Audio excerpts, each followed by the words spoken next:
तो देखिए ग्रामर वैसे तो मैंने स्टार्ट ही कर दिया था, आपको बहुत सारी चीजें पढ़ाई है और मैंने देखा बहुत सारा यूट्यूब पर मुझे प्यार भी मिला है। ठीक है, यदि भाई आप नए व्यूअर्स हैं तो आप जाकर पुराने वीडियोस देख सकते हो, जहां पर मैंने इंग्लिश को जो है आपको स्टार्ट से ही पढ़ाया है। ठीक है, तो आज का हमारा जो टॉपिक है साथियों वो है आर्टिकल्स। क्या है आज का टॉपिक? जो है आर्टिकल्स है। ठीक है, तो देखिएगा articles are words, articles are words which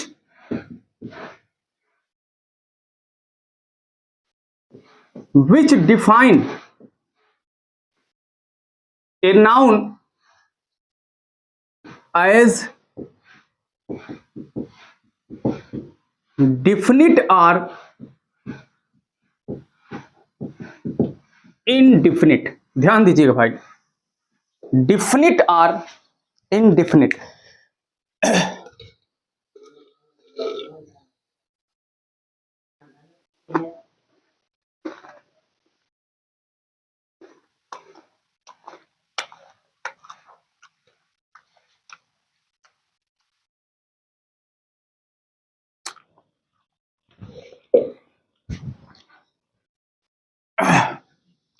चलिए भाई देखते हैं। Articles are words. आर्टिकल क्या होते हैं भाई? तो generally article are words, article शब्द होते हैं। शब्द आपको क्या क्या होता है? शब्द मैंने सारी चीजें बता दी भाई कि लेटर्स का ग्रुप होता है। विच डिफाइन, कि जो डिफाइन करता है, ठीक है, जो कुछ बताता है। ए नाउन, किसी नाउन के बारे में, किसी नाउन के बारे में। वैसे तो my dear friends there are 8 parts of speech, लेकिन 8 पार्ट्स ऑफ स्पीच में जो आपका नाउन है ना, इसी नाउन के लिए यूज होता है आर्टिकल्स।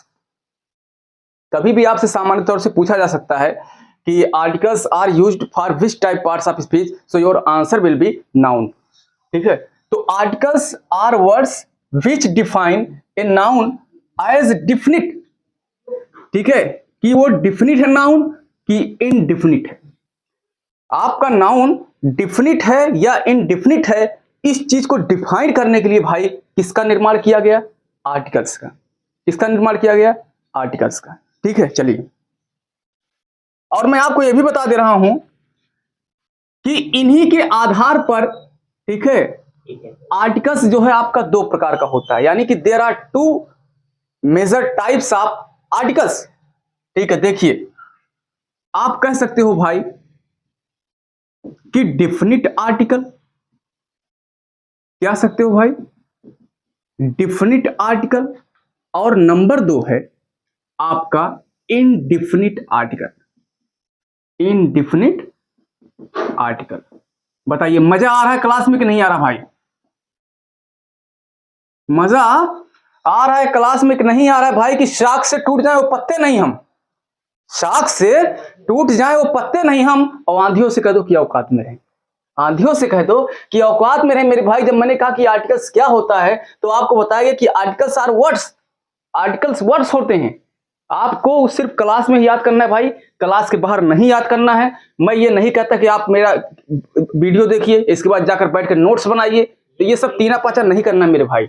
आप यहां पर थोड़ा सा समय दीजिए, everything will be clear. Articles are words which define a noun, जो कि किसी नाउन को डिफाइन करता है एज डिफिनिट, कि वो नाउन आपका डिफिनिट है। डिफिनिट हियर मींस निश्चित। आर इनडिफिनिट, कि वो अनिश्चित है। ठीक है, कि वो नाउन आपका डिफिनिट है, निश्चित है या अनिश्चित है, इसको दिखाने के लिए किसका प्रयोग किया जाता है भाई? आर्टिकल्स का। देखो मैं कई बार रिपीट कर चुका हूं, so that you will be able to remember. ठीक है, तो ये डिफिनिट आर्टिकल आपका हो गया, और ये आपका हो गया इनडिफिनिट आर्टिकल, जिसको हिंदी में कहते हैं निश्चित आर्टिकल। ठीक है, और अनिश्चित। ठीक है भाई, अब डिफिनिट आर्टिकल में क्या आता है? तो डिफिनिट आर्टिकल में आपका आता है द। ध्यान दीजिएगा, ठीक है, और इसमें जो है आपका आता है ए या एन। ठीक है, ध्यान दीजिएगा, ए या एन। देखिए इस THE को कभी काल द पढ़ा जाता है, कभी काल दी पढ़ा जाता है। ठीक है, और मैं आज खुद एक स्टूडेंट रह चुका हूं, ठीक है, और एक टीचर्स भी रह चुका हूं। ठीक है, लेकिन अब तक मैंने ये देखा है कि मैं ज्यादातर टीचर से यही सुना हूं कि चाहे आप इसको दा पढ़िए चाहे इसको दी पढ़िए, ठीक है। लेकिन भाई यदि आपसे भी कोई टीचर कहता है कि चाहे आप इसे दा पढ़िए चाहे दी पढ़िए, तो दे आर रॉन्ग, वो गलत है, ठीक है। भाई इसके पीछे भी एक लॉजिक है कि इसको हम कब दा पढ़ेंगे और कब दी पढ़ेंगे, ठीक है। ध्यान दीजिएगा, जब THE आपके सामने आ जाए, ठीक है, और इससे पहले आने वाला वर्ड, ठीक है, इससे पहले आने वाला वर्ड का जो प्रोनाउंसिएशन है, यदि आपका वो वॉवेल साउंड है, क्या है, वॉवेल साउंड है, तो इसको जो है हम दी पढ़ते हैं। क्या पढ़ते हैं? दी पढ़ते हैं। लेकिन अगर यही THE जो है किसी एक ऐसे वर्ड से पहले आ रहा है जिसका साउंड जो है कॉन्सोनेंट है, तो भाई आप दा पढ़ोगे, ठीक है, आप दा पढ़ोगे भाई। अब तक की जितनी भी आपकी ये कंफ्यूजन थी आज की क्लास में दूर हो गई, ठीक है, मुझे लगता है कि दूर हो गई होगी। अब जैसे देखो, मैंने यहां एक वर्ड लिख दिया, एक फ्रेज कह सकते हो, मैंने ये कहा दी, ठीक है, मैंने लिखा THE एलिफेंट, फिर मैंने लिखा THEBOY,